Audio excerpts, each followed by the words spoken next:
Hi, this is Sarah Mikesell with the Pig Site, and today we're here with Dr. Dave Baumert. He is a senior technical services veterinarian for Zoetis Pork. Thanks for being with us today, Dave. Yeah, thank you for having me. Good morning. Very good. And we're here at World Pork Expo in Des Moines, Iowa, in the United States. And we wanted to talk a little bit about disease control, which is an ongoing issue on swine farms around the world. Let's kind of walk through some of the questions that we have. Can you start off by helping us first understand what a disease elimination program is exactly, and how is it different from a disease control program or intervention? Sure. I think one of the best ways to explain the difference in these varying levels of disease management is to look at the intensity of the program and to look at the time frame to get to an endpoint or the horizon.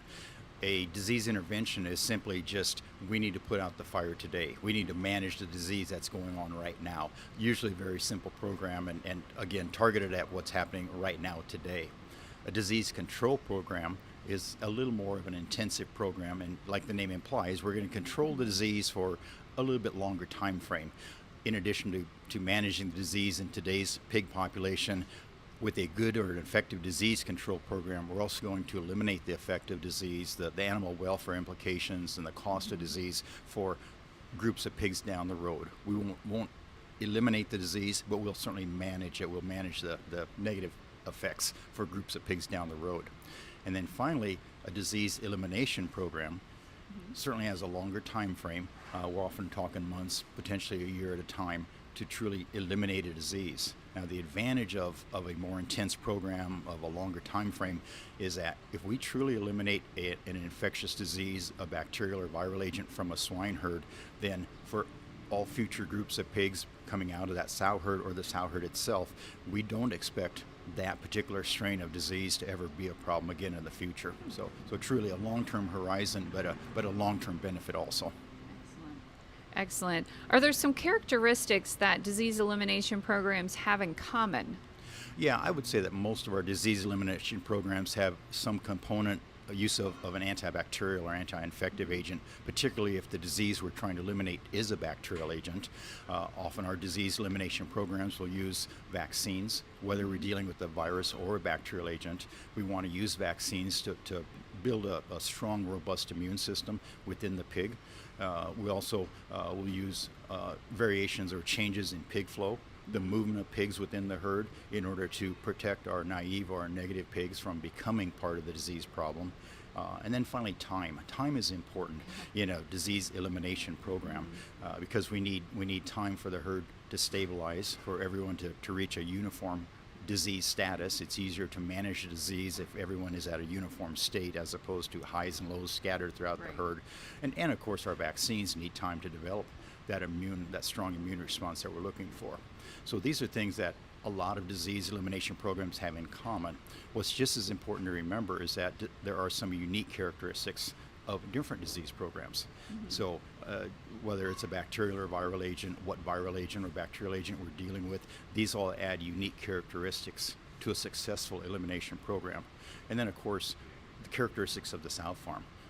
Location, biosecurity, availability of new gilts after a disease elimination program, and then of course characteristics for the farm itself, like management or operational capabilities. What are they capable for? Because a good disease elimination program needs to work with the farm itself. Right. Okay? And every farm is different, right? Absolutely, absolutely. Very good. So in terms of swine respiratory disease prevalence and impact on performance and economics, how do MHP and PRRS compare? So PRRS virus, and MHP, or Mycoplasma hyopneumoniae, are certainly ranked number 1 and 2 on our list of potentially devastating, but certainly financially important swine respiratory diseases. About 10 years ago, Daryl Holcamp published a report where it reported that PRRS virus was costing the U.S. swine industry $640 million a year just in lost productivity. And then on top of that, there's also about $475 million a year that managing PRRS disease, managing PRRS virus, was costing $475 million just in additional veterinary care and costs and biosecurity measures that producers were required to take. So given those two sums together, we're talking over $1 billion a year that PRRS virus continues to cost the U.S. swine industry.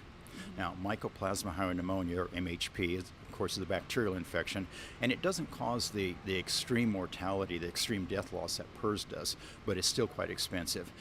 The cost of managing Mycoplasma hyopneumoniae, looking at pigs that have a slower average daily gain, they have a poorer feed efficiency, also additional costs for medical costs for actually managing Mycoplasma hyopneumoniae will easily add $2 to $5 per pig to the cost of feeding a Mycoplasma infected pig versus a Mycoplasma negative pig. So it itself has significant cost. As a swine producer or veterinarian considering a PRRS elimination program, are there advantages to implementing an MHP elimination program at this time? Sure. When we try and manage a dual elimination program, in this case PRRS and MHP, there certainly are advantages. Every disease elimination program requires management changes that are not routine production practices. Disease elimination programs have negatives or downsides to them, and by combining two elimination programs together, doing a dual elimination, we can in effect shorten both the time frame and the amount of hassle that the sow farm has to go through in order to complete an elimination program. It is important when we start talking about multiple elimination programs that the two programs work well together, that the management changes for Plan A doesn't conflict with Plan B. We want them to work together because our goal at the end of the day with multiple disease elimination programs is to reduce the impact on disruptions to the sow farm. And so doing them together certainly helps. Now, there was a time when 10 to 12 years ago when we talked about PRRS elimination, simple PRRS elimination programs, and after 6 months of a herd closure, we were able to eliminate PRRS virus off of a good share of sow farms. At the point where we had PRRS elimination programs that we could complete in 6 months, if we were to go to the producer and ask them to perform a Mycoplasma elimination program at the same time, we would ask them to extend the herd closure an additional 2 months to manage the Mycoplasma issue. And we got very little cooperation from producers because in effect we're asking them to extend the complicating issues an additional 2 months. So adding a Mycoplasma elimination a few years ago was not very well accepted. What has changed is that the PRRS strains that we see today often take 10 to 12 months of a herd elimination program in order to be successful. The PRRS viruses we see now are just more resilient, they're tougher, they're longer lingering, they take longer to eliminate. So when we approach a sow farm that has begun a PRRS elimination program that they foresee a 10 to 12 month herd closure period, now we approach those same producers and say, let's put a MHP elimination program in on top. Let's do these together, recognizing that a MHP elimination program still only takes 8 months, but now it fits well inside of their projected 10 to 12 month PRRS elimination program. And so the two fit very well together now. So Dr. Baumert, how does a swine producer get started on implementing this type of dual disease elimination program? So I think certainly the first place to start would be for the producer's herd veterinarian or the health management team to confirm the presence and the prevalence of both PRRS and MHP in the swine herd. Zoetis has a program called Stomp Plus. It's our diagnostic consultation program where we can certainly help producers go through the diagnostic questions and answer the diagnostic steps at the lab. The next step would be to actually set out a plan. And again, Zoetis has a program called MHP Guardian where we have laid out steps, eventually giving them a roadmap to follow for MHP elimination, and working with the producer's veterinarian or the production systems health team. Zoetis technical service veterinarians can design, in this case, a dual roadmap where we cover the points we need for both a PRRS elimination and Mycoplasma elimination.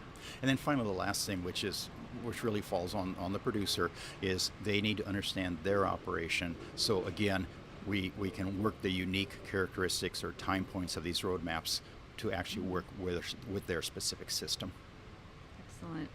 As we wrap up, Dr. Baumert, what is the most important thing swine producers and veterinarians should take away from our discussion today? Well, so I think the takeaway is that I hope producers recognize that there is both logistical and economic reasons to do dual eliminations. We can eliminate more than one disease at one time. In this case, Mycoplasma and PRRS eliminations are very realistic. And we also want them to recognize that Zoetis has technical services teams with experience, and we also have programs like our Stomp Plus, our diagnostic service, and also MHP Guardian, our roadmaps for disease eliminations, that we are more than happy to work with them from beginning to end until we reach a successful outcome. Very good. And we've certainly seen in the industry, veterinarians specifically are calling on the industry to eliminate some of these diseases, right? Yeah, in the long run, I think elimination really should be the goal for a number of our diseases. Life is just so much simpler if we can care for healthy pigs as opposed to battle diseases day in and day out. Very good. Well, thanks again for all the information today, Dr. Baumert. You're very welcome. Thank you for having me. Thank you. This is Sarah Mikesell with the Pig Site.